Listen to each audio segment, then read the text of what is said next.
امیر المومنین خلیفۃ المسلمین خلیفہ چہارم داماد رسول حضرت سیدنا علی المرتضیٰ رضی اللہ تعالیٰ عنہ کا یوم شہادت وصال ہے۔ حضرت علی رضی اللہ تعالیٰ عنہ کی سیرت اور فضائل کے متعلق تو انشاءاللہ العزیز جمعہ کے خطبہ میں تفصیلی بات ہوگی۔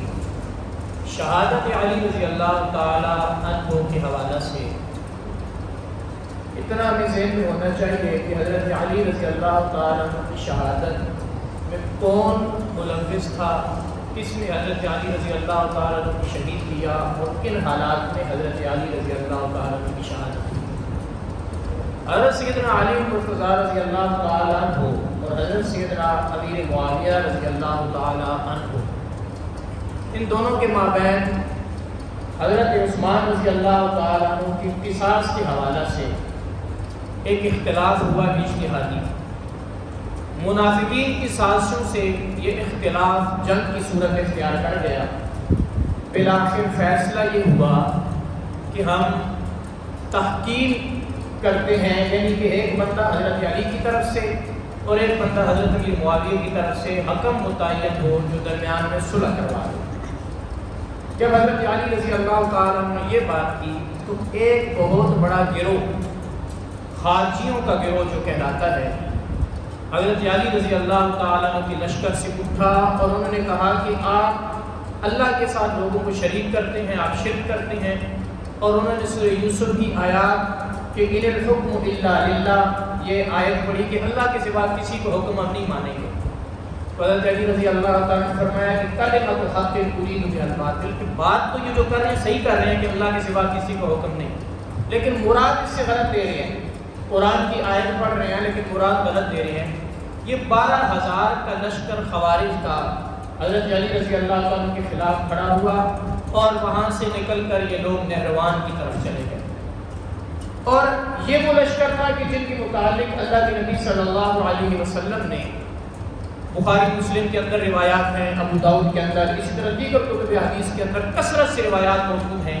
کہ اللہ کے حبیب صلی اللہ علیہ وسلم نے اس فتنے کے متعلق بتایا کہ یہ ایسے لوگ ہوں گے میری امت میں کہ ان کی نمازوں کو دیکھ کر آپ کو اپنی نمازیں بالکل ہلکی لگیں گی، اور ان کے اعمال کو دیکھ کر آپ یہ سمجھیں گے کہ ہمارے اعمال کچھ بھی نہیں ہیں، اور ان کی عبادتوں کو دیکھ کر، ان کے روزوں کو دیکھ کر آپ یہ سمجھو گے کہ ہمارے روزے ان کے مقابلے میں کچھ بھی نہیں ہے۔ فرمایا کہ وہ قرآن پڑھیں گے لیکن ان کے حلق سے نیچے نہیں اترے گا، اور ان کی حالت یہ ہوگی کہ دین سے وہ ایسے نکل جائیں گے جیسے تیر جب مارا جاتا ہے تو شکار سے گزر کر نکل جاتا ہے۔ تو یہ اسی گروہ کے متعلق فرمایا تھا، اور فرمایا تھا کہ جب اس گروہ کو پاؤ تو ان سے قتال کرو، اور حضرت علی رضی اللہ تعالیٰ عنہ نے بالآخر اس گروہ سے قتال کیا، اور یہ حضرت علی کی دشمنی میں، کیونکہ اللہ کے نبی صلی اللہ علیہ وسلم نے حضرت علی سے فرمایا تھا کہ علی تیری وجہ سے دو لوگ جہنم میں جائیں گے، ایک وہ جو تیری محبت میں اتنا غلو کریں گے کہ تجھے خدا کے مرتبے تک پہنچا دیں گے یا نبوت کے مرتبے تک پہنچا دیں گے یا تمہیں نبیوں سے افضل ماننا شروع کر دیں گے، یہ رافضیوں کا ٹولہ یہ بھی تیری محبت میں غلو کی وجہ سے تیرے مقام کو بڑھا دے گا، یہ بھی جہنم میں جائے گا۔ دوسرا وہ طبقہ جو تجھ سے نفرت اور بغض رکھے گا، وہ خارجیوں کا ٹولہ، وہ بھی جہنم میں جائے گا۔ اور حضرت علی رضی اللہ تعالیٰ عنہ کی محبت بیان ہی اس طرح جس طرح قرآن و سنت میں مروی ہے، وہ محبت جو رکھے گا اس کے متعلق فرمایا کہ حضرت علی رضی اللہ تعالیٰ عنہ سے محبت ایمان ہے، اور حضرت علی سے بغض جو ہے وہ منافقت ہے۔ محبت اعتدال میں اور قرآن و سنت کی روشنی میں جو اللہ کے حبیب صلی اللہ علیہ وسلم نے بتائی، صحابہ کرام نے، اہل بیت اطہار نے کر کے دکھائی، وہ جو ہے حضرت علی سے محبت ایمان ہے۔ بہرحال یہ خارجیوں کا ٹولہ حضرت علی رضی اللہ تعالیٰ عنہ نے بالآخر ان کے خلاف قتال کیا، کچھ مارے گئے، کچھ نے توبہ کر لی اور کچھ بچ گئے۔ ان بچنے والوں میں ایک تھا عبد الرحمن ابن ملجم۔ یہ عبد الرحمن ابن ملجم اور کچھ دیگر اس کے ساتھ لوگ، اس کے متعلق تحقیق یہ ہے کہ یہ پہلے اس گروہ میں تھا جو گروہ عبداللہ بن سبا نے تیار کیا تھا، جو محبت علی کا نام لے کر اپنے آپ کو شیعان علی کہتے تھے، اور حضرت علی کی امامت کا نعرہ لگاتے تھے، اور حضرت عثمان رضی اللہ عنہ کو شہید کرنے میں یہ لوگ پیش تھے، یہ اس گروہ میں پہلے شامل تھا عبد الرحمن بن ملجم۔ حضرت امام ابن حجر اسقلانی رحمۃ اللہ تعالی علیہ نے لسان المیزان کے اندر، اور اسی طرح دیگر مکاتب فکر جو اہل سنت سے ہٹ کر ہیں ان کی کتابوں کے اندر بھی اس کی حقیقت موجود ہے کہ پہلے اس لشکر میں تھا، بعد میں یہ خارجیوں میں شامل ہو گیا۔ اب انہوں نے فیصلہ کیا،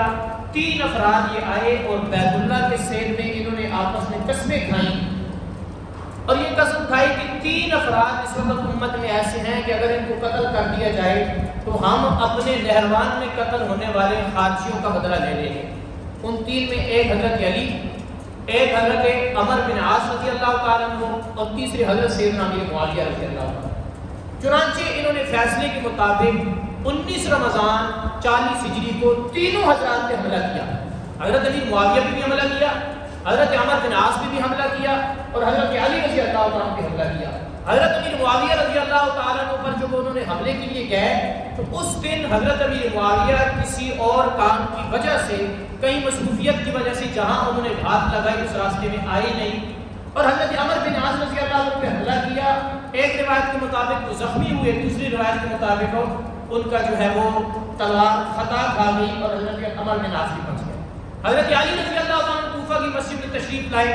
اب یہ عبد الرحمن بن ملجم جو تھا، اس نے اپنے ساتھ 2 بندے اور ملا لیے، ایک تھا شبیب بن شجرہ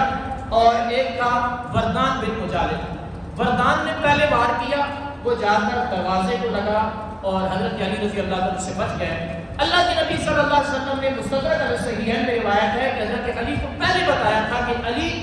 تجھے اس امت کا